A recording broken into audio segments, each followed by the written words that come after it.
Shanti, mbona unaondoka wingu kubwa hivi, bado mvua inanyesha? Unawahi nini? Amna mama, hata hivyo mvua ishapungua na majukumu nyumbani mama unajua. Na wewe majukumu, hata hivyo tumeshakaa tushazungumza mamangu ushakuona. Kwa hiyo ndo unaenda town niachie chochote mwanangu? Chochote ni? Hata hela ya soda. Mama jamani na wewe. Simeshakwambia vitu vilokota vitu kibao mo ndani. Mkoba ulivyojaa hela. Mpaka unachukua kwenye pochi yangu. Ndiyo, si mwanangu. Alikuwa kipenzi cha familia, alikuwa mlezi wa familia, alikuwa mlinzi wa familia, lakini mtu umemchukua. Maisha na mti, vijana napotea. Maisha na mti, familia zinalia. Maisha na mti, anatupa machozi, yani kutwa mzima tunalia. Maisha na mti, vijana napotea.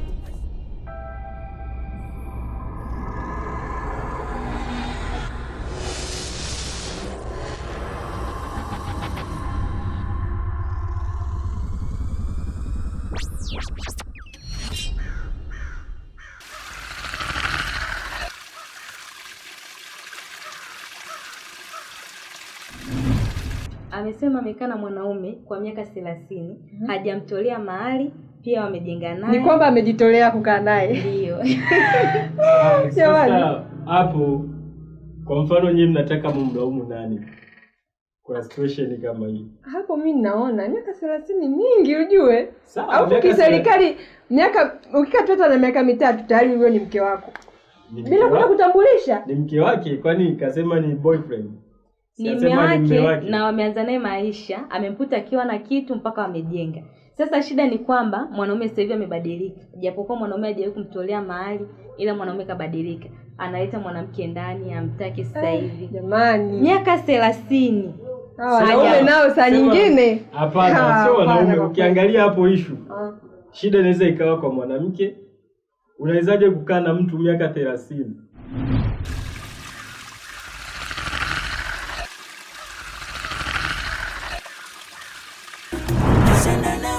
Vijana napotea. Maisha na mti, familia zinalia. Maisha na mti, anatupa machozi, yani kutwa mzima tunalia. Maisha na mti, vijana napotea. Maisha na mti, familia zinalia. Maisha na mti, anatupa machozi, yani kutwa mzima tunalia. Maisha na mti, wendo sababu maishi meka mingi zaidi ya mababu,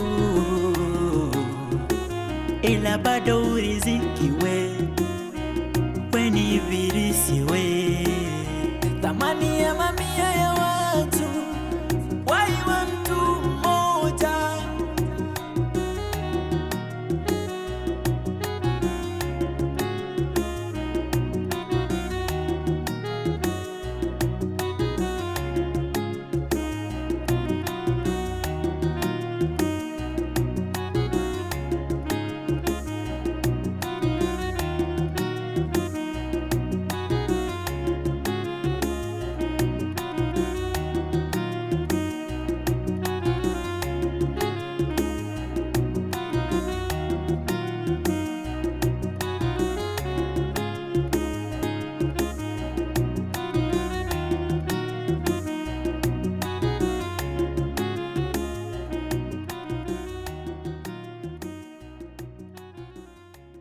Karibu mwanangu, tupo. Tulikumisi sana.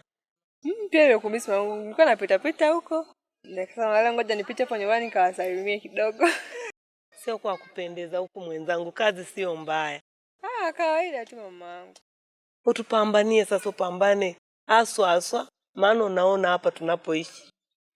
Yaani kwa hilo hata mama usijali. Si unajua kuhusu jambo tuliongea kuhusu kujengea kule. Ndio. Ndio tunamalizia. Kwa hiyo ipo siku nikamwambia, "Aya mama, kusanya virago vyenu, uhamie kwako."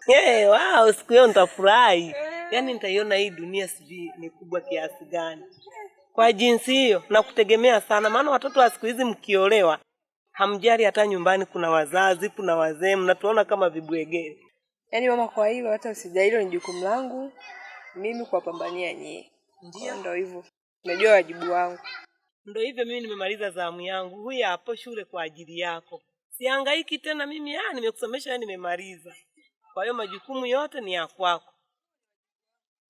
Haya mwanangu, mimi nashukuru. Ngoja niingie ndani niandalie kidogo. Haya mama. Na wewe za shule.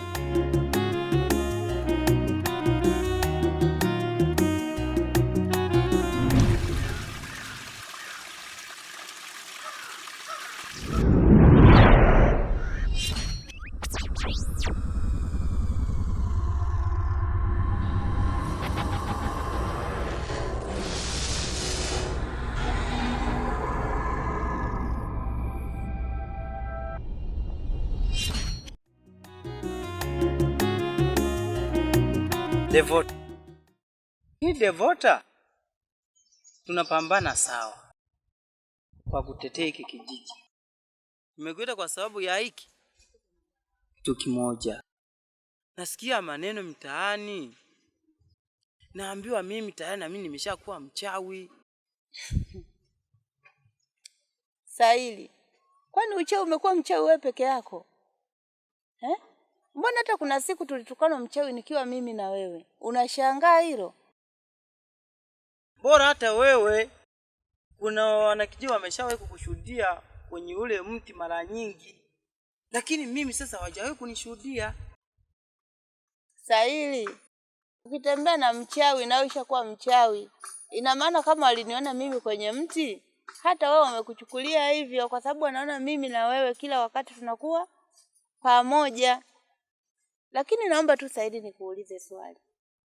Akija mtu nyumbani kwako, akakuomba maji ya kunywa ukampa, akanywa alafu baadaye akapata mvurugo wa tumbo, nani atakuwa mchawi? Ni yule aliyempa maji. Lakini sikaja kukuomba yeye. Kwa hiyo katika haya maisha usiogope uchawi. Ila watu bana wana hata wema. Pamoja na kupambana kote huko, alafu mtaani anazagaa maneno ya ovyo. Kwani Devota? Saili, binadamu hawana jema. Na siku zote hata ukitaka ujielezee kwa mwanadamu, lakini yeye pia akiwa akili yake ishamwambia wewe ni mchawi, kamwe lile neno hawezi kulitoa katika ubongo wake. Ila wewe utajikuta unatoa siri zako, unawafaidisha wale, wewe unabakia hivyo hivyo. Kwa hiyo ni bora ukubaliane na jibu la uchawi ili uendelee kuitunza siri yetu, tutimize lengo letu ambalo tumelipanga. Ila watu Devota.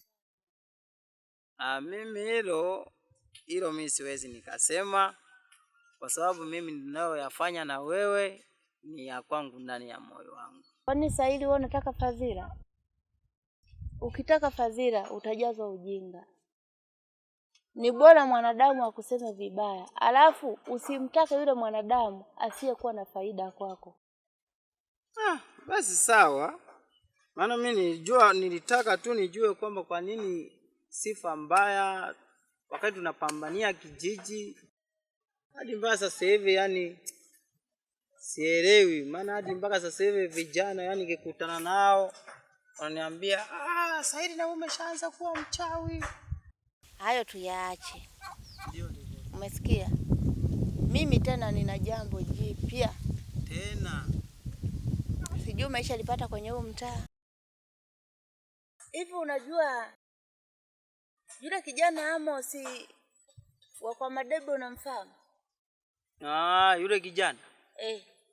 Domo usiokuwa na zipu una hasara yake. Nasikia wale vijana siku moja walikuwa wamekaa, wakawa wanapanga kutupiga mimi na wewe. Tena.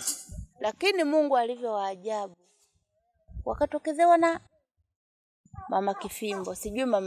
Sijui ndio yule kale ka kifimbo kenyewe kakawafanya kitu mbaya. Yule kijana amekuwa mweusi kama nyama ya kuchoma. Tatizo midomo yao Devota. Yaani wale watu hawana fadhila. Unaona? Tunapambana kijiji tukiweke sehemu salama, lakini wanadhagaisha maneno ya ovyo mtaani. Kwa hiyo hili mimi ninakuomba, tunalolifanya iwe siri. usimwambie mtu yoyote. Ukishaongea utampa adui nafasi ya kufunga yale ambayo tunataka kuyafanya mimi na wewe. Kuwa msiri, kubali kuitwa mchawi. Hilo mimi yani usijali hata. Sasa hili mimi bana, ngoja nikatafute mboga. Nyumbani kwangu mimi sina mboga. Pambana kijana. Karibu sana. Tuhakikishe kila kitu, sijui uchawi nini kwenye kijiji chetu unaisha. Ila tuko pamoja Devota. Haya Devota. Karibu sana. Haya.